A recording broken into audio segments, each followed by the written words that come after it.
তো hello everybody, বছরের প্রথম দিনে প্রথম গুড মর্নিং জানিয়ে শুরু করছি আজকের মিনি ব্লগটি। তো আজকের মিনি ব্লগটি তোমাদের সঙ্গে বছরের প্রথম দিনে শেয়ার করলেও এটা কিন্তু আমাদের শ্যুট হয়ে গেছে অনেক আগে, মানে ডিসেম্বর মাসে।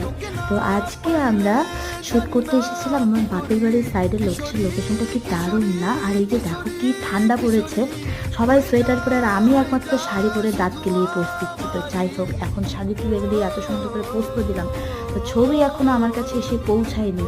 তো ভাই তুই দয়া করে আমাকে আমার ছবিগুলো দিয়ে দিস। আর এখন আমার মোটামুটি শ্যুট শেষ, তো চলো আস্তে আস্তে তোমাদের সঙ্গে একটু শ্যুটের ঝলক আমি দেখাবো। তুইও সাথে সাথে আর হাইটে যাবি, বাস এখন তাহলে হচ্ছে আমি ভিডিওটাও দারুণ একটু হবে। দৌড়ে দৌড়ে যাব, আর ভাই হচ্ছে হেঁটে হেঁটে যাব, আর ভাই হচ্ছে আমাকে হেঁটে হেঁটে তুলবে। কারণ আমার মতন একটা আদ্দামড়ে মানুষ যদি ভাই এভাবে কি জানি বলে এত সুন্দর করে দৌড়ে দৌড়ে যায়, তাহলে মাটি পর্যন্ত ফেটে যাবে। তো চলো